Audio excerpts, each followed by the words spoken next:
Bismillahirrahmanirrahim. Assalamualaikum warahmatullahi wabarakatuh. Waalaikumsalam warahmatullahi wabarakatuh. Bismillah, alhamdulillah, wassalatu wassalamu ala rasulillah.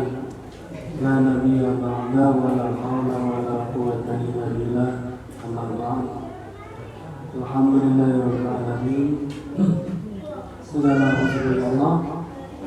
Pada hari ini Ahad tanggal 20 bulan Februari, Allah SWT masih mentakdirkan kita semua untuk bersama-sama berkumpul melanjutkan kajian Al-Hikam dan melaksanakan agenda bulanan dari Quranic Healing Indramayu yang dipimpin oleh Al-Ustaz Samsul Arifin, guru kita bersama. Alhamdulillah, pada pagi hari ini Allah mudahkan langkah kita untuk kembali mendengarkan apa yang disampaikan oleh Imam Ibnu Athaillah melalui nasihat-nasihatnya di dalam kitab kami ini. Semoga kita dapat mengamalkan apa yang disampaikan beliau dan menjadi amal ibadah yang diterima oleh Allah tanpa embel-embel.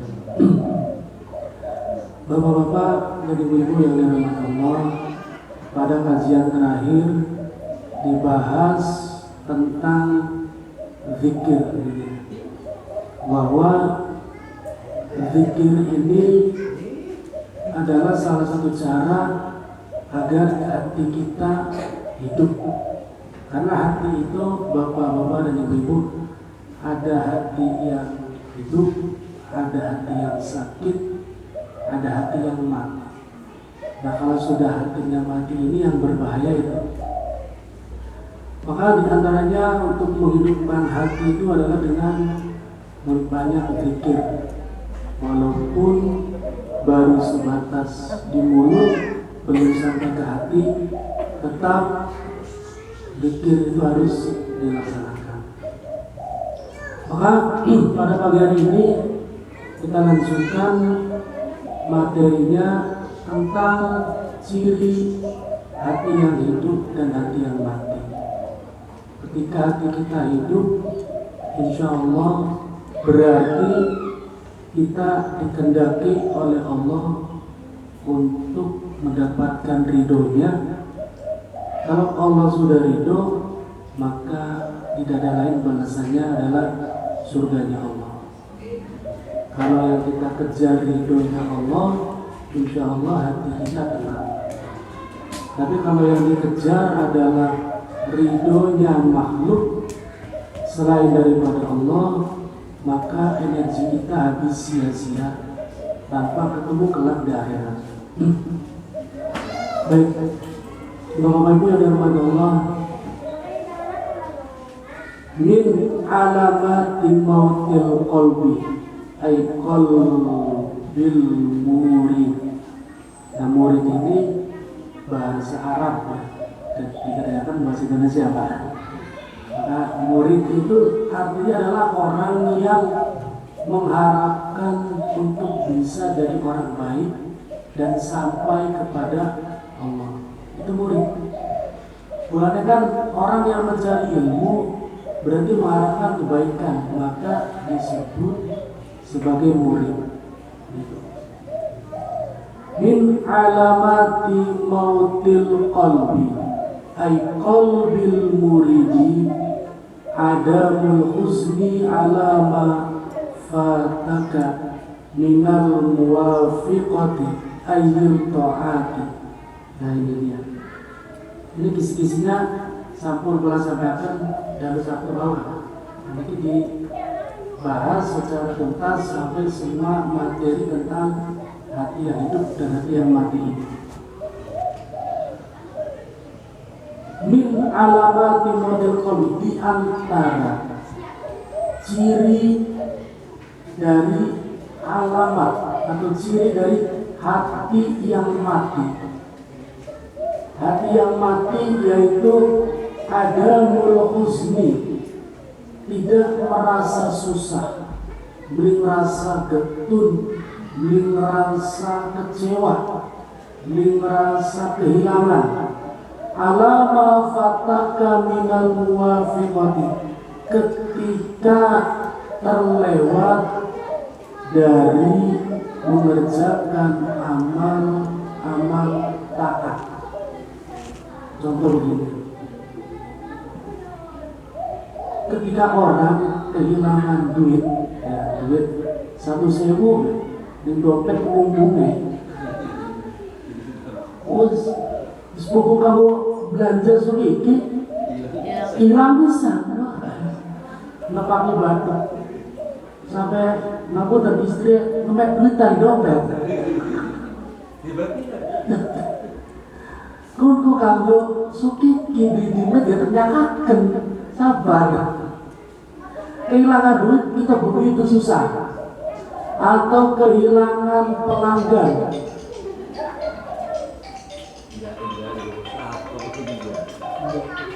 atau kehilangan apapun yang bersifat dunia terlihat oleh mata kita begitu susahnya. Si paling gampang contohnya duit, begitu sedih, begitu susah. Atau kehilangan jabatan, kehilangan posisi, atau kehilangan pengikut. Orang yang biasa pengikutnya banyak, ada ustaz, jamaahnya banyak, kemudian santrinya banyak, tiba-tiba anak ustaz baru gawe musola dewe, gawe tajuk dewe, bocah ngaji pindah kabeh, sedih.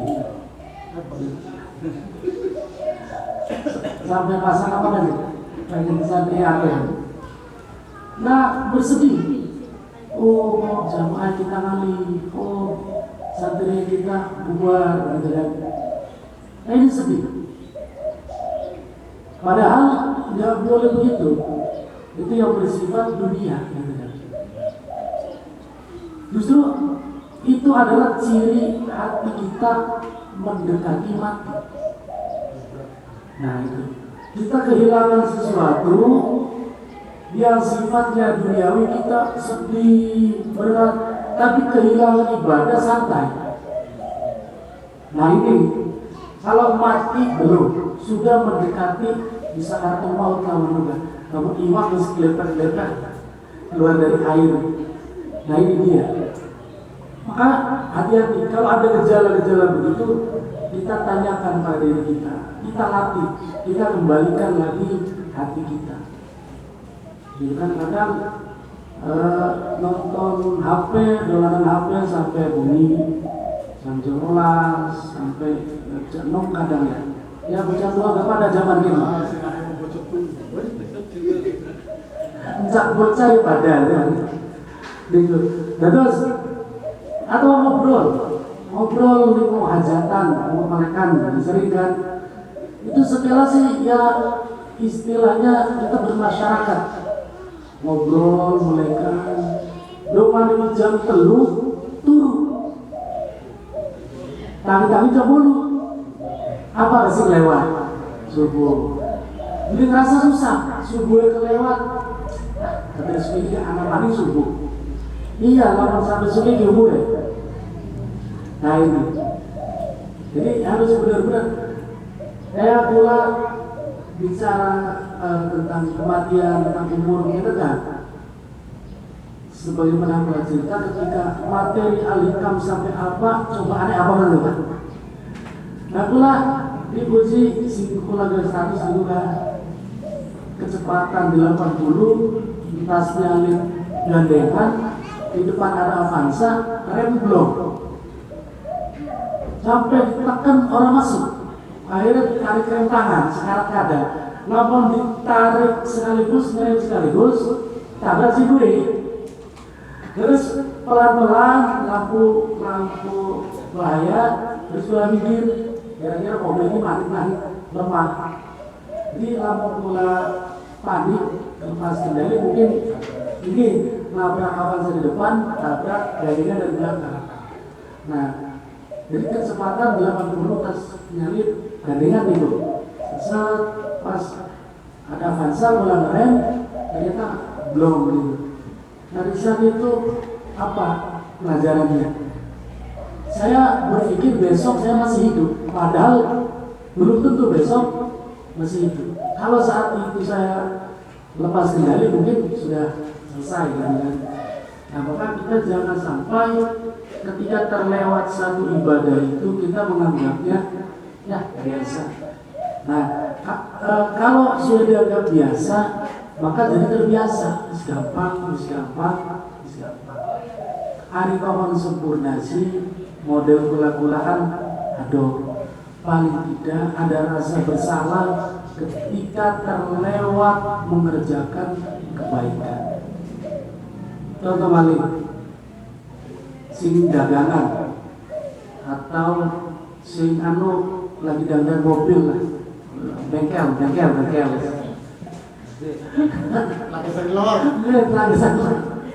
Lagi tanggung, customer nonggoni gitu kan. Terus dilewat di sholat sampai setengah telu misal, dagang sampai rame sampai setengah telu. Akhirnya sampai masuk waktu asar, zuhur sampai terlewat. Hatinya nggak merasa bersalah. Nah ini juga berarti hati kita sudah mendekati kepada hati yang mati. Jadi sangat berbahaya. Nanti efeknya apa? Nanti akan dibahas. Ketika hati mati, ketika hati itu efeknya apa? Yang kedua, ciri hati yang mati. Berarti kalau hati mati itu jangankan basiroh gitu ya, melihat yang hak dan yang batil. Itu hati kita itu melihat kebaikan saja nggak bisa. Apalagi melihat keburukan dalam sesuatu. Akhirnya satu keburukan pun akan dikerjakan dianggap suatu kebaikan.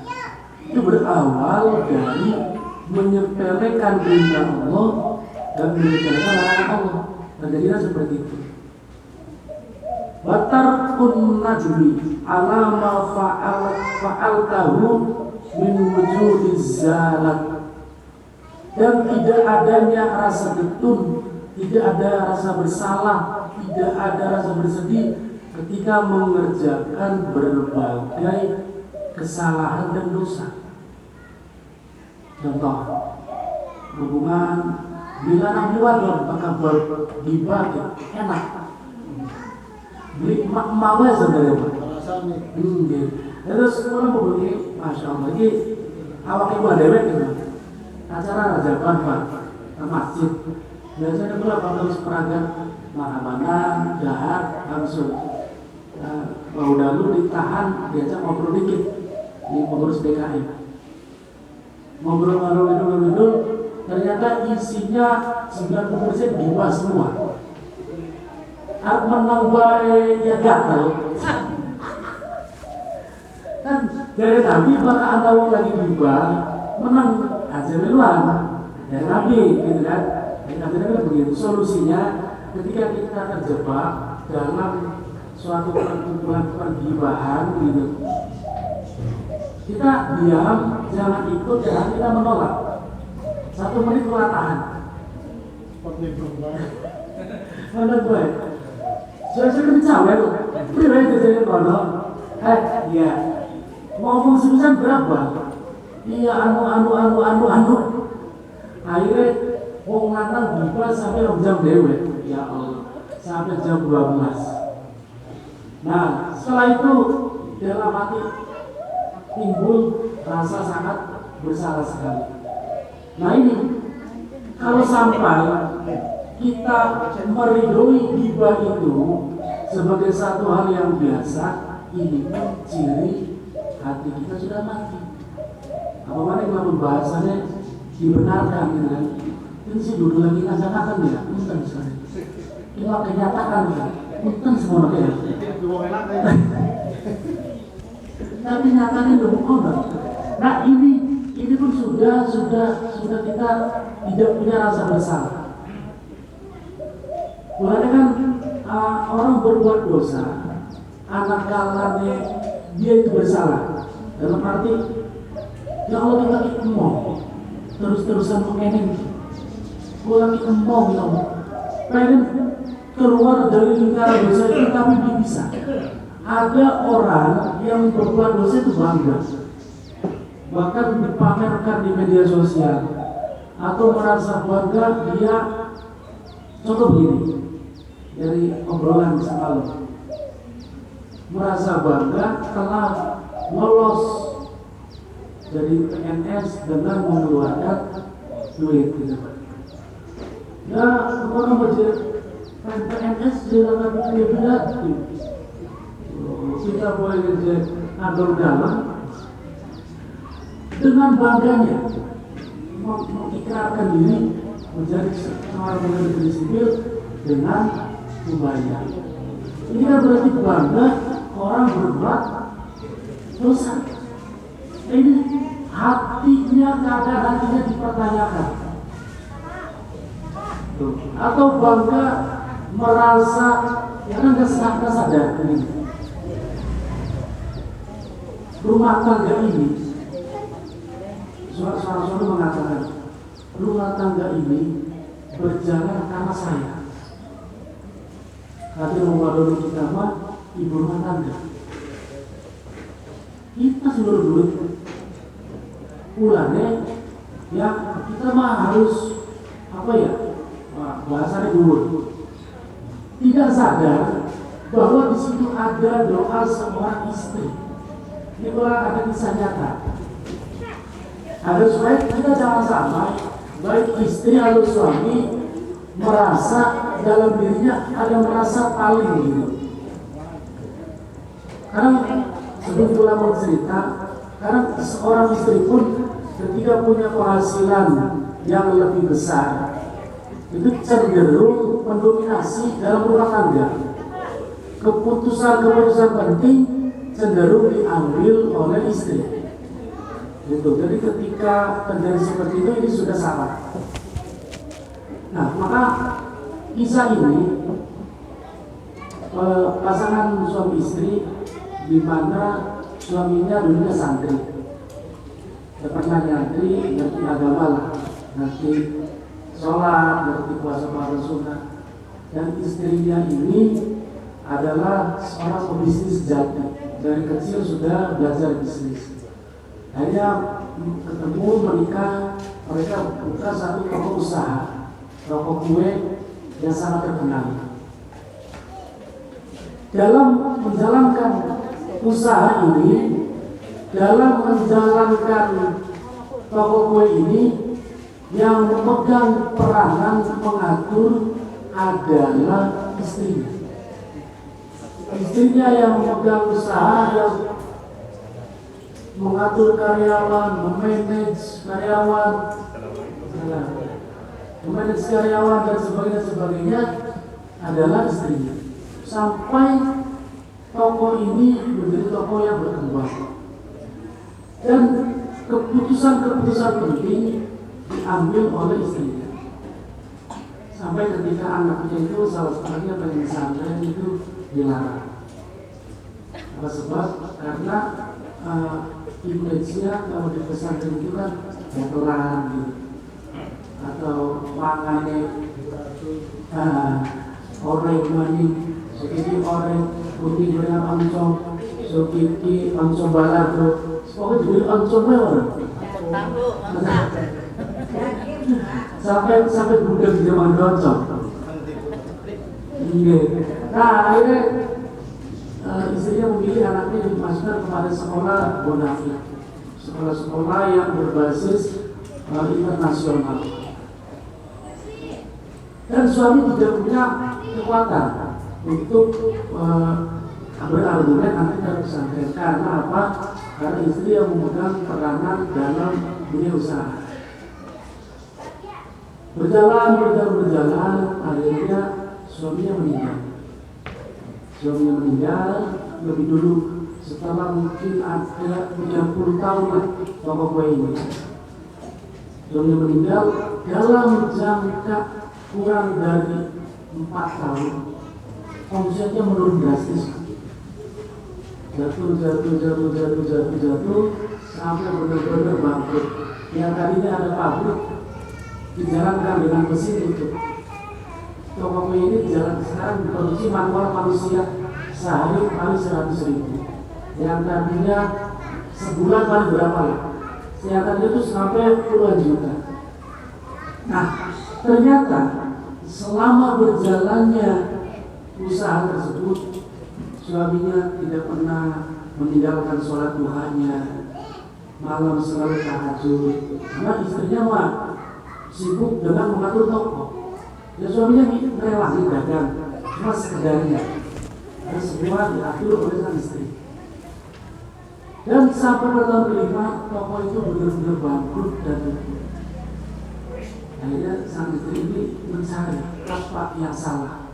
Manajemen tetap sama, persaingan biasa-biasa saja. Terus istilahnya pelanggan yang itu perasaan saya tidak mengecewakan. Nah di sini ternyata di situ ada doa dari sang suami. Nah dari kisah ini maka tidak layak kalau dalam sebuah rumah tangga salah satu merasa paling. Kalau kita lebih lelap, bagus, ukurannya lebih pada sekolah, bukan? Kalau kita bilang itu pengarangnya.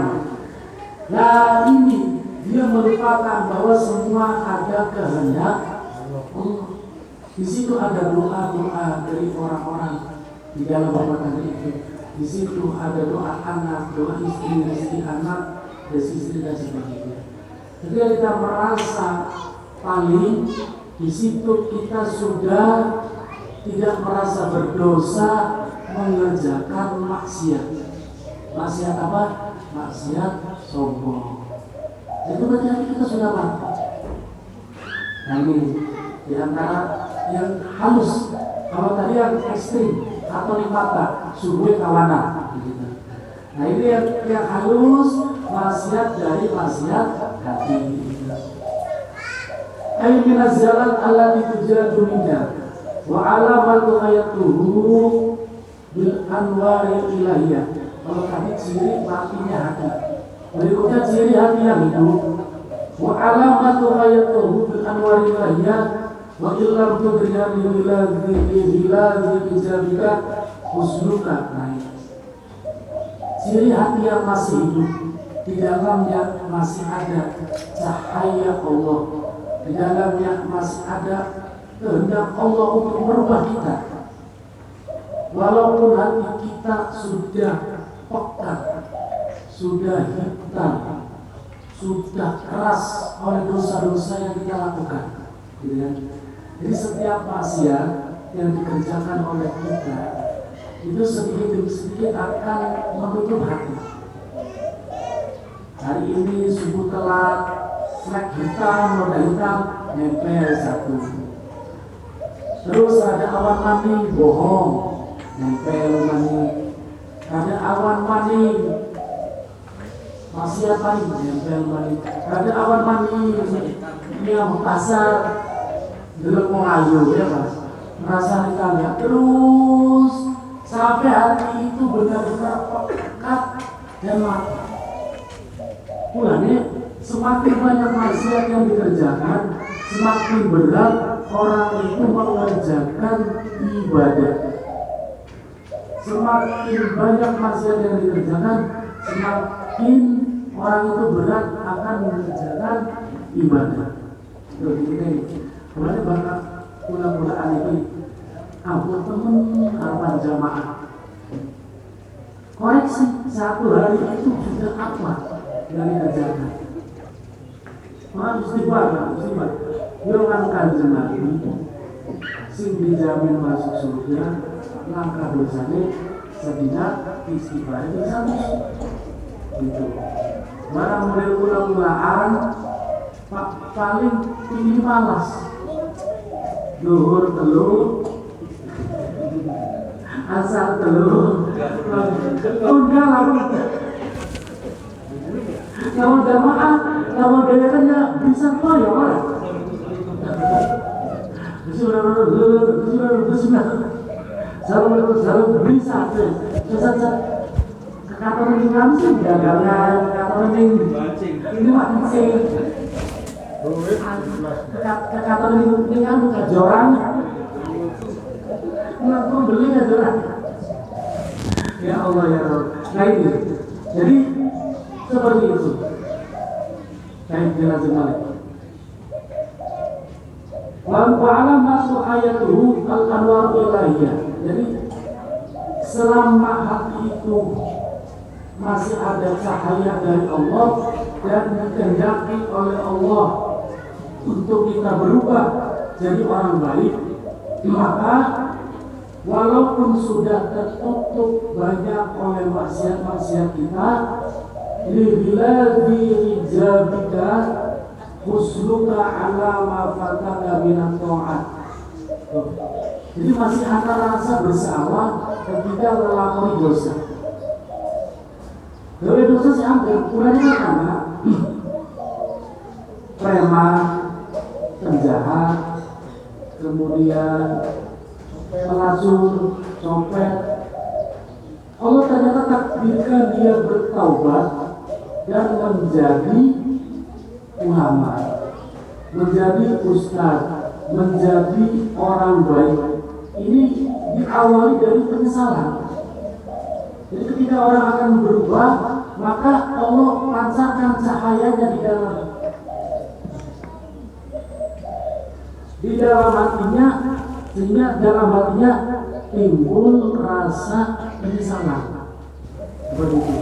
Maka ketika mula-mula ini, ketika subuh masih getun, entah menganggari tangga, merasa malas, aja atas merasa dikubung, merasa bangga, dalam hati puas, merasa hatinya ini lega, gitu ya. Hatinya lega, hatinya ada teman, pada berubah kelakuan yang kotor. Nah ini kadang kan begitu.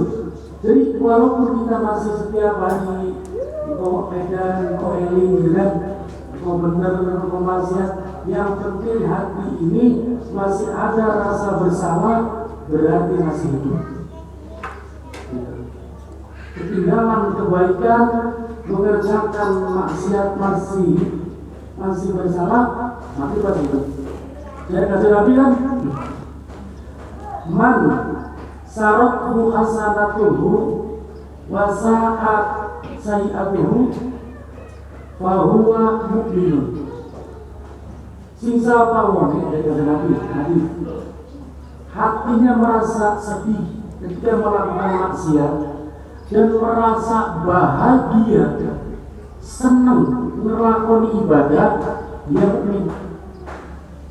Maka dikirayani yang ditawar masing-masing. Pula-pulaan ibadah melakoni amal ibadah, senang, terpaksa atau rutinitas. Yes.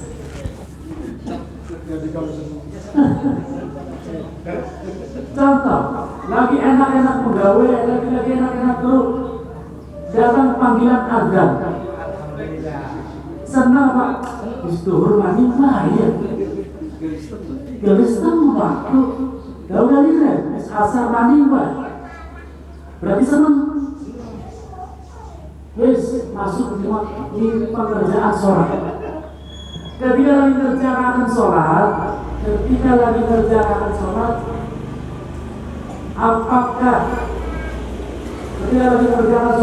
apakah buru-buru, apakah berat, apakah senang? Bakal orang senang kan? Kalau karena dusta, kanjel barang.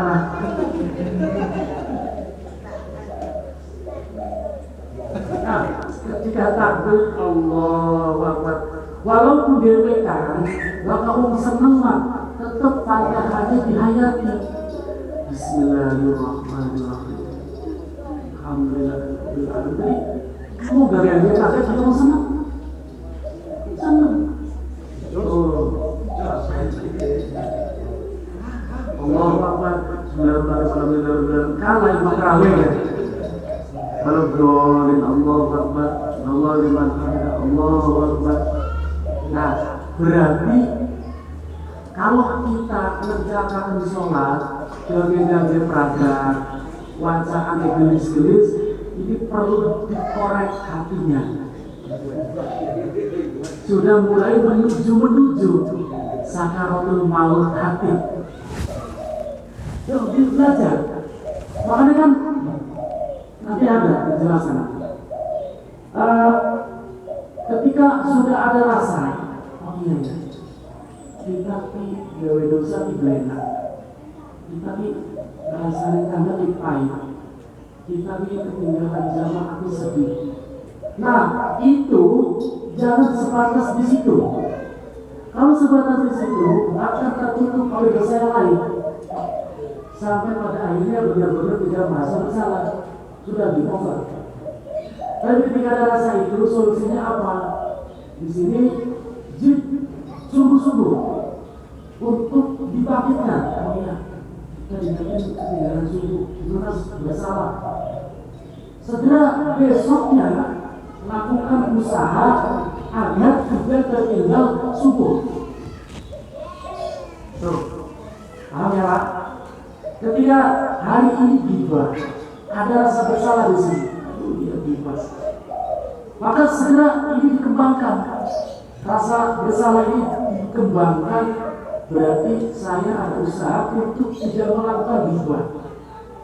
Oh, Bapak di rumah ngumpulin uang di balik panci ya. Logran ya. Berarti hindari komunitas riba. Jika hari ini apa dan bagaimana, maka segera diperbaiki. Nah, wa alamatul ayati tadi kita baca Quran, abot, seneng atau pengen sugi, kan gitu. Baca waqiah, asasar kan, atau yasin, batang bulu, atau begini. Apa? Kalau kita baca Quran merasa senang, merasa semangat, berarti hati kita ada tanda-tanda kehidupan. Apa? Dimulai dulu satu ayat. Bismillahirrahmanirrahim. Alif lam mim. Shadaqallahul adzim. Satu ayat. Kenapa lagi ya? Besok tambah lagi satu ayat. Nanti sampai benar-benar terbiasa. Dong sampai ketika kita hidup ini tujuannya kemana? Kan begitu. Nih, dilanjut kali. Ala fadika minat do'at wal rabbika ala maqata minaz zalat fatafrahu bisuduril akmal. Merasa bahagia, merasa senang sedekah, senang ngaji ini lagi ya, senang gitu kan. Aja balik berdua gitu. Lupa duit istri ya, Pak Haji dengan senang aja abot gitu kan. Harus nyerempet duit si dompet juga abot, diserempet gitu. Mancing duit. Seret dompet cuma ambalin, seret. Nah ini berarti kita tidak senang dalam melakukan ketaatan. Kalau ciri hati itu mau sedih melakukan maksiat, senang melakukan ketaatan. Fatafrahu bisudil akmal minka farhan syadidan.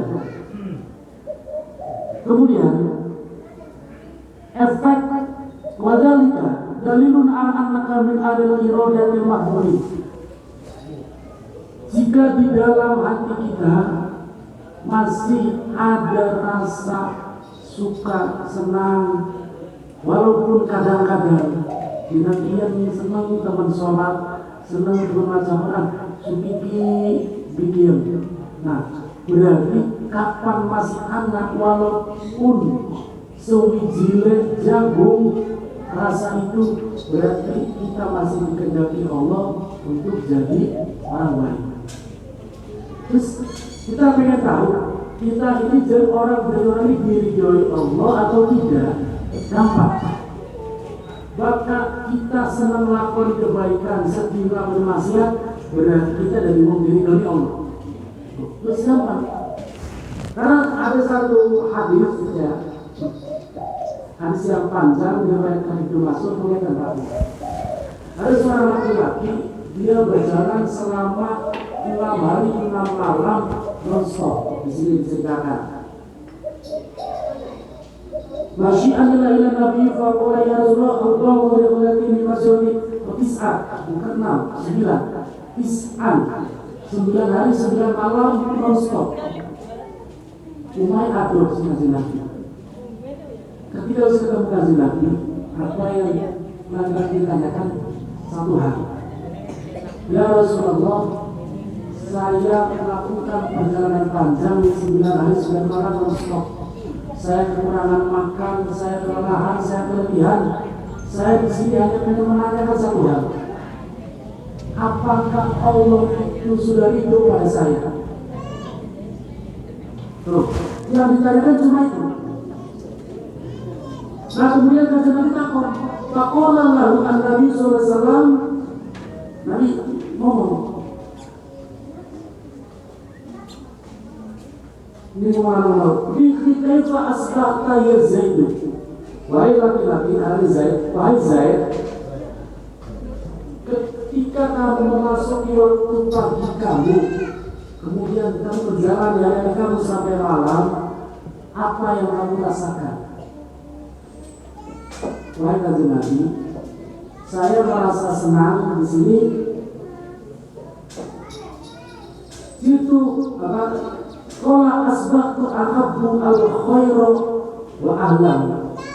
Kanjeng Nabi, setiap saya masuk waktu pagi hari, saya senang melakukan kebaikan dan senang melihat orang melakukan kebaikan.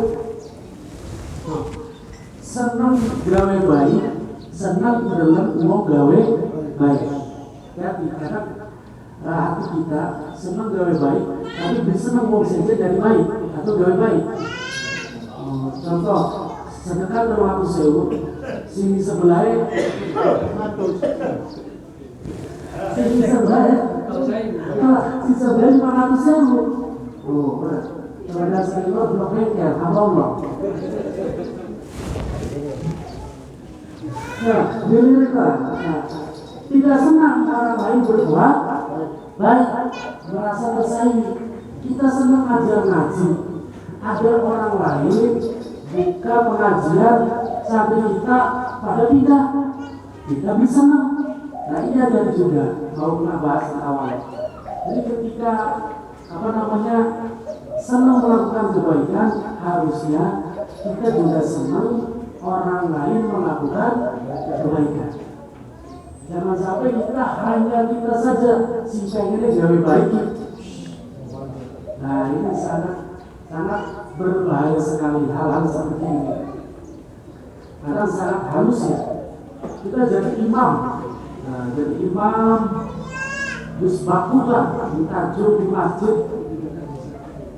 Tiba-tiba ada lulusan anyar, keluar pondok anyar, diangkat jadi imaman. Wah, bocah ini ya. Saya bisa sepuh ya, nah, ini tuh hati-hati juga. Nah, di bawah. Si maunya apa, belinya apa. Ini sangat dilarang di sini kan. Maka laki-laki tadi si Zaid ini ketika ditanya oleh Nabi, apa yang kamu rasakan dan apa yang kamu kerjakan ketika pagi hari dan selama itu kamu bilang dari kamu, saya senang melakukan kebaikan wa ahlam, dan saya senang pula terhadap orang yang ahli untuk mengerjakan kebaikan. Tuh. Maka dari Kanjeng Nabi, wa abu ayyamala bi wa idza pada. Nah, dari Kanjeng Nabi wis sirabi wis bener. Mengkonoki wis bener, wis diridhoi Gusti Allah. Artinya apa, bapak-bapak dan ibu sekalian? Ketika kita mengorek diri kita, sudahkah kita menuju jalan yang lebih ridhoi Allah? Di antara jalan itu adalah indikatornya kita menyukai kebaikan, menyukai orang lain menyukai kebaikan, dan kita benci maksiat dan benci orang lain mengerjakan maksiat. Ini berarti hati kita hidup, kita sudah diridhoi Allah dan dalam bimbingan pengawasan. Kalau Allah menghendaki seseorang jadi jahat, Allah menghendaki orang jadi orang yang benar, tidak akan ditanamkan di hatinya rasa bersalah meninggalkan kebaikan dan rasa bersalah mengerjakan maksiat. Mulai ikmalu kata Nabi, beramalah. Saya telah sampaikan, fakullun muyassarun lima kulikolahu. Orang akan dimudahkan mengerjakan amal sesuai untuk apa dia diciptakan. Kalau orang memang oleh Allah diciptakan jadi penghuni surga, Allah menghendaki orang itu jadi orang baik, dia akan melakukan amal kebaikan. Kalaupun dia mengerjakan maksiat, akan ditanamkan rasa bersalah, dan rasa bersalah itu dia akan menjadi alangkah awal untuk orang itu bisa bertaubat. Kalau orang itu dikehendaki oleh Allah menjadi ahli neraka, penduduk neraka, maka dia akan susah mengerjakan kebaikan, susah meninggalkan maksiat. Kalaupun dia mengerjakan kebaikan, akan diliputi oleh keduniaan dan riya. Kalaupun dia mengerjakan maksiat, dia tidak merasa bersalah. Dan dia meninggalkan ketaatan, dia juga tidak merasa bersalah. Jadi maka selalu mengatakan bahwa kajian kami ini ngaji hati untuk kita terus memperbaiki diri kita, memperbaiki hati kita. Jangan dalam hidup kita terus mencari kesalahan orang, mencari kambing hitam atas apa yang terjadi pada diri kita. Itu. Jadi di antara keistimewaan hati yang hidup, sedikit lagi ada lagi bisa diskusi. Di antara keistimewaan hati yang hidup, Allah akan membukakan basirah bagi kita. Nah, basirah itu apa? Kekuatan mata hati untuk bisa menganalisa mana yang hak, mana yang batil, mana yang baik dan mana yang buruk. Karena hatinya hidup dan selalu hati ini harus nuzul. Ini kayak model kula ini gampang banget berburuk sangka. Ketika contohnya ada satu musyawarah, satu pendapat, yang pendapat itu tidak sesuai dengan pendapat kita. Karena kita berburuk sangka dengan orang yang berbeda pendapat. Wah, jangan-jangan dia punya misi tertentu dengan pendapatnya. Atau kita melihat orang melakukan keburukan, kita langsung berburuk sangka. Ini berarti hati kita mungkin hidup tapi sudah sakit. Gitu. Sudah sakit, sudah tidak ada sedikit sekali cahaya Allah yang masuk ke dalam diri kita. Wadhalika dalilun al-anab yang menalil iroda al-mahmudin fajib isai. Nah ini itu terakhir. Maka saran terakhir dari Ibnu Athaillah As-Sakandari adalah ketika kita masih menemukan cahaya, masih menemukan rasa bersalah ketika mengerjakan maksiat, ketika merasa bersalah meninggalkan ketaatan, atau merasa senang melakukan kebaikan tapi abot, senang tapi abot, maka di sini wadalika fajid fisairi walat taksan. Cuma dua kata. Fajid fisairi walat taksan. Sungguh-sungguhlah di dalam mengerjakan kebaikan itu dan jangan malas untuk mengerjakannya. Jika kita lebih nyaman mendengarkan musik daripada mendengarkan MP3 Quran, lebih nyaman gitu ya. Maka mulai dilatih sedikit. Fajid sungguh-sungguh. Ya. Kalau tadi musiknya setengah jam, Qurannya 10 menit, sekarang diimbangi setengah jam. Nah, sedikitnya dikurangi, musiknya 25 menit, Qurannya 35. Cara melatihnya begitu. Fajid fisairi wala taksan, dan jangan malas. Jamaah dalam satu minggu, yang laki-laki gitu ya. Kalau yang perempuan, sebagaimana yang di-share, statusnya Pak Samsul itu lebih utama di rumah, gitu kan? Di rumah di kamar. Kalau laki-laki ya di masjid, tapi perempuan ke masjid tidak mengapa. Jadi tidak menimbulkan fitnah, gitu. Nah, maka ketika jamaah dalam satu minggu durasinya adalah cuma 3 kali, maka ditambahi 4 kali. Pokoknya benih-benih itu sedikit apapun dikembangkan, diusahakan. Fajid fisairi wala taksal niku, agar supaya menjadi kebiasaan. Dawuh ia ini pula mengingatkan bahwa manusia itu pada hakikatnya adalah hamba kebiasaan. Manusia itu adalah hamba kebiasaan. Uang biasa kasih turun, ya mas, Nambahnya sananya waktu. Oh, lantas bagaimana?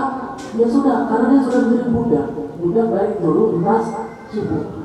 Dilawan, wahat taksan, jangan malas, jangan dituruti.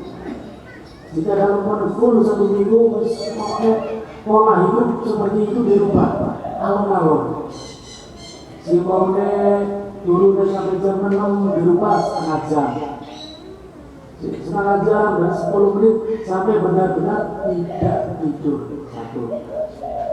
Kemudian si maunya tahajud angel, usahanya ditinggalkan mana, walaupun sangat berat.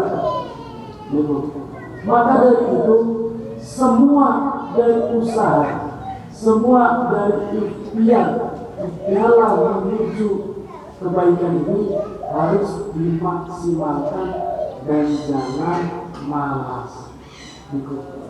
Dari bacaannya alon-alon seperti kelakon gitu. Aja kita pengen berubah sekaligus tidak diajarkan seperti itu. Kecuali orang-orang yang benar-benar diberikan pertolongan oleh Allah Subhanahu wa Ta'ala. Itu materi pada pagi hari ini tentang bagaimana kita mengoreksi hati. Apakah hati kita masih hidup ataukah hati kita sudah mati? Karena hati yang mati, nasihat apapun tidak akan masuk. Hati yang keras, hati yang mati, dia akan menutup khatamallahu ala qulubihim wa ala sam'ihim wa ala absarihim. Ditutup oleh Allah telinganya, hatinya, pandangannya dari untuk mengerjakan kebaikan dan meninggalkan maksiat. Wallahu a'lam bishawab. Al-Fatihah. Bismillahirrahmanirrahim. Alhamdulillahirabbil alamin. Arrahmanirrahim. Iyyaka na'budu wa iyyaka nasta'in.